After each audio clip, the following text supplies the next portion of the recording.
Hey, what's up guys, BoHD here, hope you guys are doing well. Now last week, Samsung unveiled the Galaxy Note 10, the Galaxy Note 10 Plus, and the Galaxy Note 10 Plus 5G. So now you have the option to buy a Note with a form factor similar to the company's flagship S10, a Note that's even bigger than the last and continues to really push the boundaries of what can fit in your pocket, and a Note that will support a 5G network. We knew a lot about these phones ahead of the launch event, but a lot of times there are some details and features that aren't leaked that the company actually gets to unveil for the first time at the event. So I didn't completely dismiss the phones ahead of time. I waited for the event, but unfortunately there really weren't any big surprises here, and the Notes were basically what we expected. Samsung really prioritized design over functionality with this year's Note, shrinking the bezels and increasing the screen-to-body ratio to over 90%.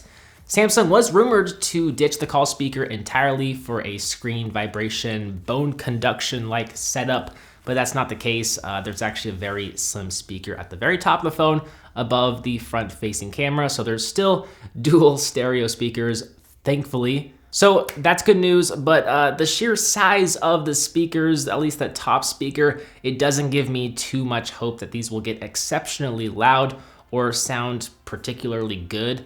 What not a lot of people are talking about though is that Samsung has actually installed a separate hole at the top of the phone. It's a speaker hole, so it's possible that this addition will improve sound quality. I'll have to wait until I get my hands on a unit. The front-facing camera, as you probably know, is centered in the middle of the display, and there's only one now. So not only does the camera stand out more and obstruct more of the notification bar, but there's only one camera sensor to work with and not a separate ultra-wide angle sensor like in the Galaxy S10 Plus, which is kind of weird if you ask me. It's especially weird to me that the default wallpaper for the Note 10s is colorful. It's not black, there's no gradient to try and hide the cutout at the top. The cutout is there, it's very noticeable. But hey, overall, the phone does look pretty damn stylish with its all-screen front and minimal back with no fingerprint scanner since it's been moved beneath the display. I also like that Aura Glow rainbow color that Samsung is promoting. It's just clear to me that Samsung has really, more than ever, prioritized design over functionality because of the number of features it had to cut to make these design changes possible. So let's talk about some of those missing features. So first of all, there's no haptic feedback in the home button anymore because there's an in-display fingerprint sensor here instead. And if there was also a haptic feedback motor here, the vibrations would interfere with the fingerprint scanner and it just wouldn't work. There's no iris scanner at the top of the phone because there's no room for it. So you can't unlock your phone securely with your face or your eyes like you can in some older Galaxy devices. There's also no notification LED at the top because the display is so big and there's such a small bezel, there's just no room for one, I guess. I mean, I think there's room to add a small LED, but Samsung is probably betting that you'll use the always-on display to show your notifications. I don't know. Personally, I like the notification LED because it doesn't use up much battery. And I don't really like how everyone can see my notifications when the screen isn't technically on all the way.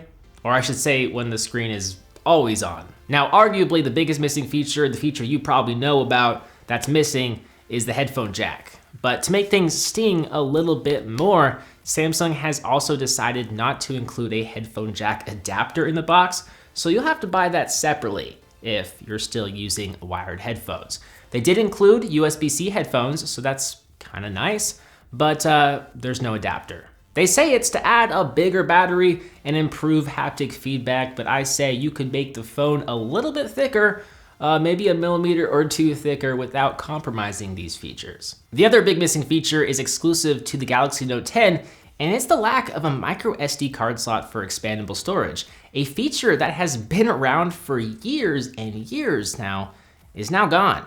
It helps that there's 256 gigabytes of internal storage in the base model, but a lot of people, when they buy a new phone, they just take their SD card from their old phone and pop it into their new phone because it has all their music and their videos and whatnot.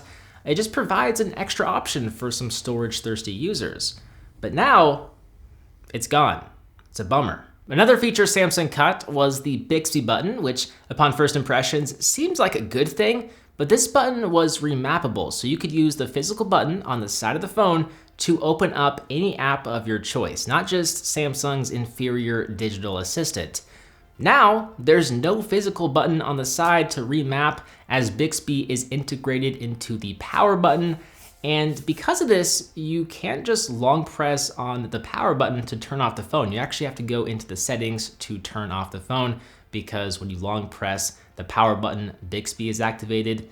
It's just kind of weird. Another thing I probably should have mentioned earlier, but Samsung has gotten rid of the heart rate sensor on the back of the phone. So that sensor that was always next to the rear-facing cameras on the past Galaxy phones from years past, well, that's gone. Samsung decided to axe that too. So those are some of the biggest missing hardware features that Samsung had in older phones, but for whatever reason, they decided to cut in the Galaxy Note 10s.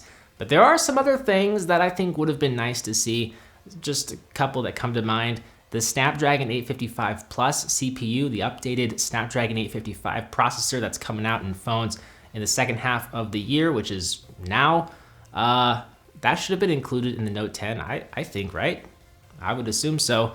Also, there's no camera in the S Pen, which I think would have actually really been a big feature that might have helped convince me to upgrade to the Note 10. It's just tough because the Note line has always seemed to push the boundaries of display sizes and features, but now it just seems like Samsung is removing more features than they are adding, all in an effort to polish the aesthetics and make their phones look as pretty as possible.